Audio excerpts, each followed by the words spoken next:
Welcome to Musings of an Extrovert. My name is Darvin. I am your host, and let's jump right in. So this week, I'm going to be talking about volleyball. Now, before we jump right in, I can't forget to do this. I don't know why I would forget to do this. So please like and subscribe. Leave a comment if you're listening on YouTube, and remember to tell your friends. So we are doing a giveaway where if you get your friends to go to my website, to muentesco.com/podcast, and you get them to send me a message through the Ask Me Anything link, and you have 4 friends do this. If you have them say your name in the message, you will be entered in to win a Musings of an Extrovert blanket. So please go ahead and do that. And remember that the competition ends in October, early October. So, or not early October, I guess late October. But yeah, go ahead and ask your friends to listen to the podcast, to submit a question, which I'm actually going to be answering a question. These two questions came in from my future brother-in-law. So the questions are: what is your favorite meal to cook, and what meal brings back the best memories? That's question 1. Well, that's kind of like 2 questions, but question 1 and 2. And then question 3, what are your thoughts on adoption? So after I answer those questions, I'm going to talk a little bit about volleyball. And yeah, these are kind of the things that I have been thinking about this week. So in future episodes, we have 2 episodes coming up. One with a friend of mine, Scott Keene. He is an awesome man. He has been doing some cool things in the area of, he's written a book, multiple books, I think. And he's doing stuff in the area of book design, which is pretty cool. So yeah, he's going to be on the podcast. We're going to talk about his book designs. And then I'm having another friend of mine, Joel Casanova, is going to be joining us on the podcast, and we're just going to be talking his life in dance. He's a great dancer. If you haven't seen him dance before, you should go check him out. Really awesome dancer. So we got some cool interviews coming up, but this week you get me sharing my thoughts on the things that I think about during my week, coming back to the roots of Musings of an Extrovert. And that's actually been something that's really cool. I've noticed that with this podcast, it's evolved a little bit. Musings of an Extrovert is no longer just the things that I think about, but it really is tapping into the extrovert side of me. The desire to be around people, to gather energy from people. And I just think it's cool. I didn't expect it to kind of move in that direction, but when it started, it just fit. It fit very well. So, and I think you guys showed that it fit really well because you guys were more engaged and more excited about getting the content. So without further ado, here are some of my thoughts. So what is your favorite meal to cook, and what meal brings back the best memories? So I'd say my favorite meal to cook, it's probably this like buffalo chicken dish that I make. So I'll go ahead and I'll get some chicken breast and I'll chop it up real thin, and then I will put some avocado oil into a pan, and I will season the chicken with adobo, garlic powder, maybe some onion powder sometimes, and sometimes even with cayenne pepper. And then I'll throw it in and saute it. And while I'm sauteing it, I have onions already chopped. They're diced, and then I throw that into the mix, and then let the onions caramelize while the chicken's cooking in there. And then while that's happening, I have jalapenos all chopped up and ready to go into the pan as well. And then I let those saute a little bit. And then what I have is I get Frank's Red Hot and I get Kickin' Chicken Seasoning. It's a product by Weber. I mix Frank's Red Hot and Kickin' Chicken Seasoning together, and then I pour that in as the chicken is kind of already getting done. When it's starting to get a little golden, that's when I pour it in and I let it simmer all together. So then everything, all the flavors get into that hot sauce, and so it mixes, and the chicken gets nice and coated. And then from there, what I'll do is I'll get some bread, whether it's sourdough bread. Sourdough is really great. If you get nice a wide loaf of sourdough bread where you can get a nice big slice, you take one slice, you put them on the oven racks, and you turn on the oven and let them toast up a little bit. And then you take them out and you put the chicken on it. I like to put cheese down first as a little blanket, put that in the oven and melt the cheese a little bit. And then from there, you throw the chicken on there. You can put a big slice of romaine lettuce on there. And if you want tomatoes, you can put a tomato on it. But I just think it tastes good with just the chicken. Like that whole mixture that I put into the chicken, it's fantastic. And I don't think it really needs anything else. So I hardly ever put lettuce or tomato on it. But if you want to, you can do that. It is delightful. It's such a delicious meal. And yeah, I love it. So that is one of my favorite meals to cook. And what meal brings back the best memories? So there is something called, in my family, we call it pechuguita. I remember I went to a different Puerto Rican family's house when I was growing up, and I said, "Oh, do you have pechuguita?" And they all laughed at me because they were like, "What?"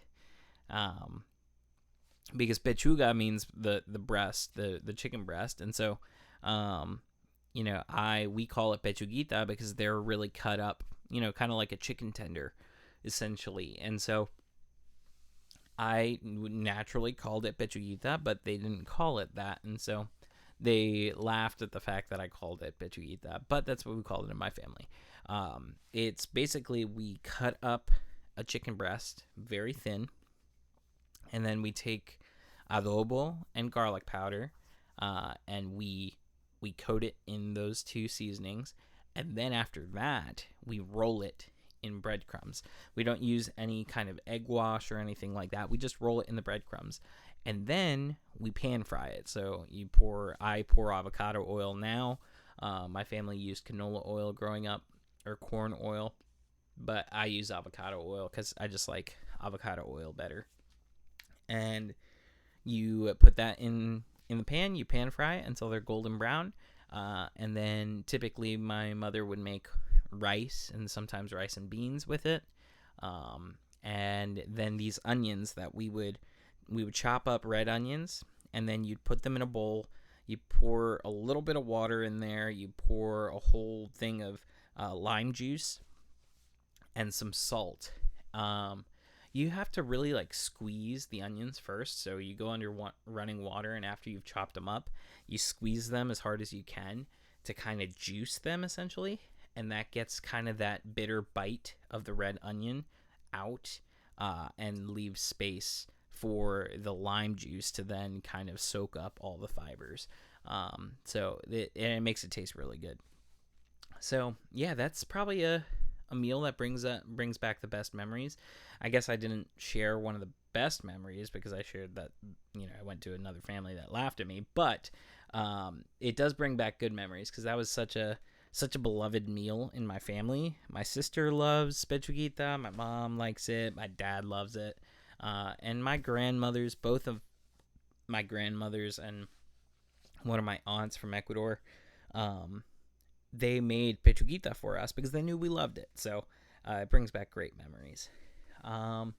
What are your thoughts on adoption? Okay, where do I go from here? Let me adjust this. If you're hearing me adjusting the microphone, sorry. So what are my thoughts on adoption? Well, what thoughts don't I have on adoption? I love adoption, and Liana and I both love adoption, and we want to adopt a lot of babies.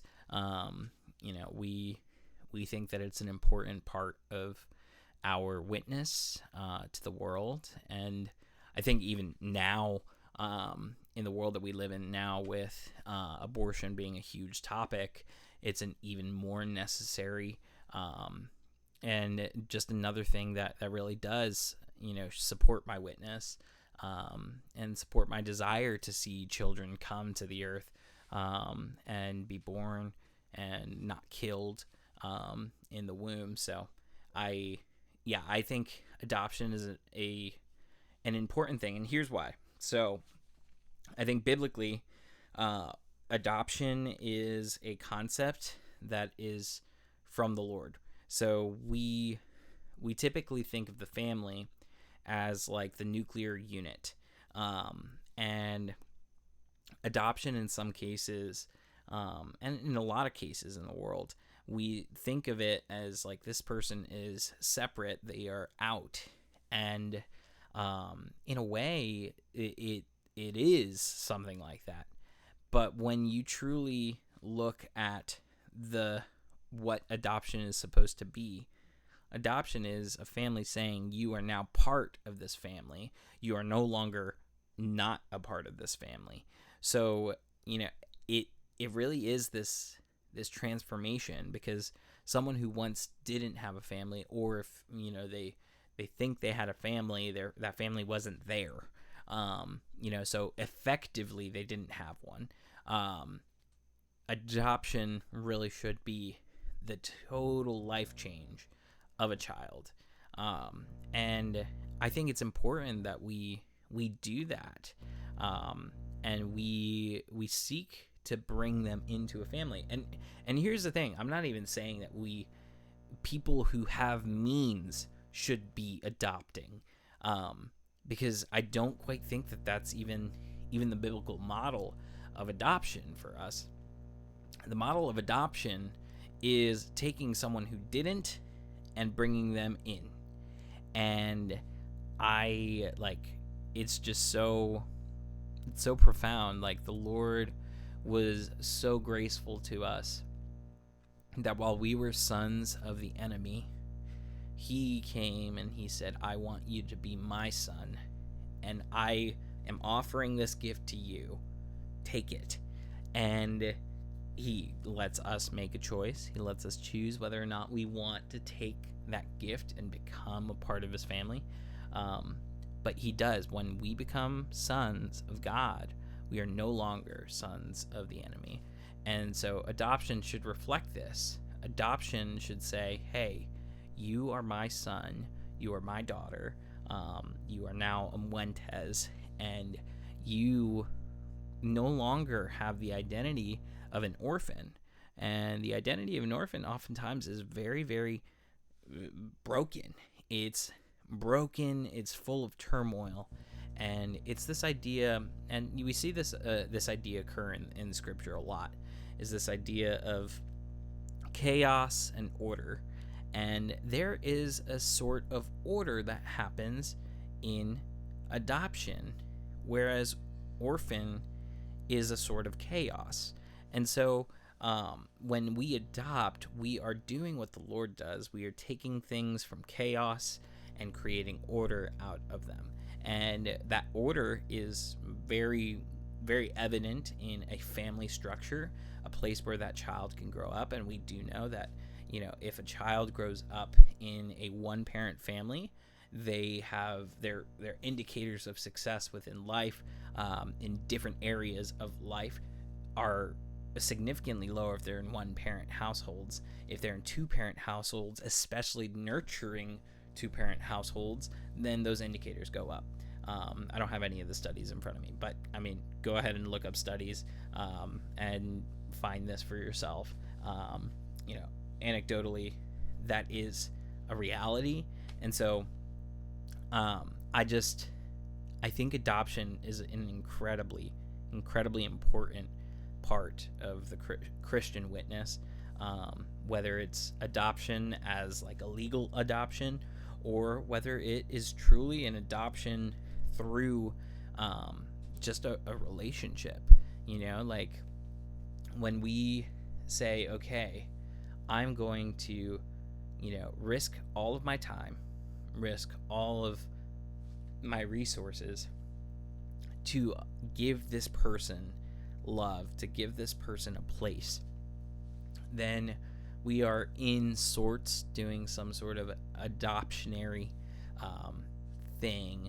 I'm not going to say that it is total adoption, but it is in that same vein. It's this idea that I am putting aside my own interests, my own self-interests, for the interests of another, which is what the Lord tells us to do, is love God, put aside all your interests to love God and obey God. And then also beyond that, he says, put aside your interests to love your neighbor. And that's wild. So I think adoption is an incredible thing, an important thing. And Liana and I want to adopt a lot of children. And we want to bring children from all walks of life, from all areas of life, from all ethnicities into our home, because we want our home to be a place that shows the body of Christ. And that means loving those children, even if those children decide to not follow Christ, to love them well, to show them the love of Christ, because that brings them back to repentance. And make no bones about this, we do believe that if they walk away from Jesus, that they are people that are condemned if they walk away from him. And we're broken over that, and I would be devastated over that. But that does not change the fact that I want them coming back to the house. I want them in my life, and I want to give them good things and show them the love of Christ, because I want that kindness that Christ can show to lead them to repentance. So they no longer decide that they want to run from Christ, but that they want to run to Christ. But I am not naive enough to think that, if I have a lot of children, that all of them will follow Christ. And when that time comes, I am praying that Liana and I have done the work to grow as people who love even sinners who reject us. I think about this often, is that like there are so many things that we believe, that we have friends, we have family members who detest what we believe, and that that's because of what they believe. And I understand that it's because of something that's deeply held within them, and that's coming against something that's deeply held within us. But the only difference that I think is there for us, and these people might do this as well, though I don't know why they would have any reason to, other than maybe like a social cause, no fundamental reason. I think there's a fundamental reason as to why we should desire to bring people in and love them, and despite that difference, bring them in, serve them food, serve them as they are better than us in every way. I think there's a fundamental reason, and that's because of Christ. But without Christ, I struggle to find, in a lot of worldly philosophies, I struggle to find any fundamental reason to love others that don't have a very superficial very superficial social reason to love someone. Which is, when I say a social reason, typically social reasons mean because it benefits you. It's not just for the benefit of someone else, or it's not for the benefit of someone else without that benefit being the motive for you. That's typically what social reasons for anything mean, is like, oh, because it's socially beneficial for me to do this Well, yes, it's socially beneficial in the sense that you are not ostracized for doing that because you are accepted by your social circles to do that.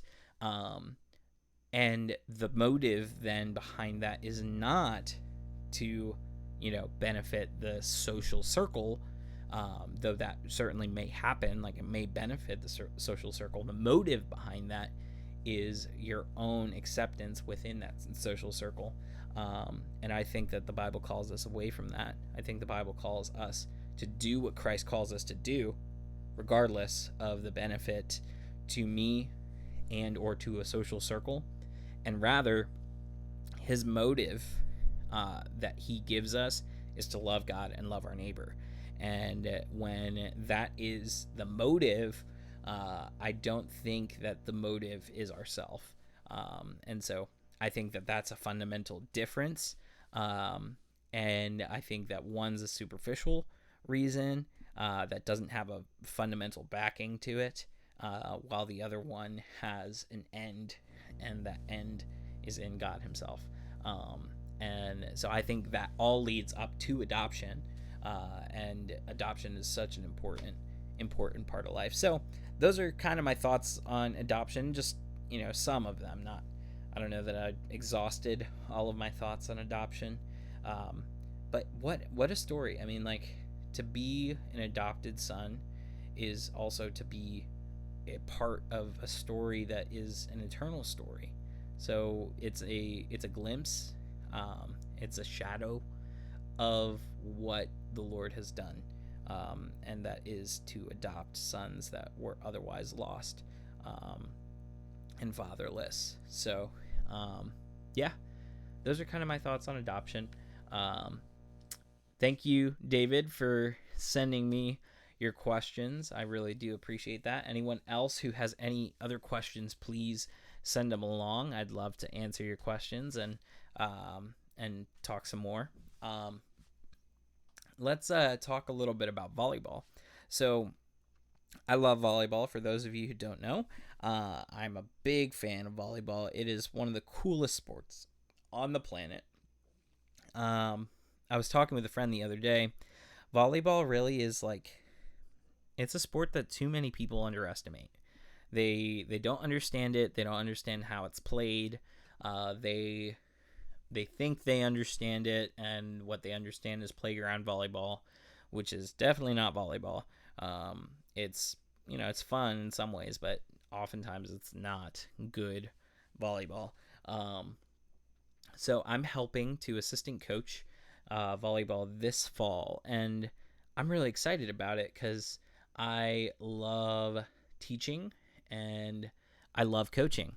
It's a really fun thing to do, and my students are learning a lot, and they're getting better day by day, and I'm excited to see that. But volleyball is really it's an interesting sport. If you ever watch college volleyball, I bequeath you to go watch some. I bequeath you. Is that the right word? No, it might be a different word. Maybe I used it right. I don't know. I think it's bequeath. I bequeath you to go, or it bequeaths me. And that means it's like I need to. Anyway, maybe I probably used that word wrong. But I suggest you go watch a college volleyball game. Go ahead and look up UCLA versus Hawaii on YouTube, and you'll probably find some really good volleyball. But when you look at the court, there's not just a ball flying in the air and then hitting the ground. And it's not just happening randomly. There is a tactic, and there is a rhyme and reason to what's going on the court.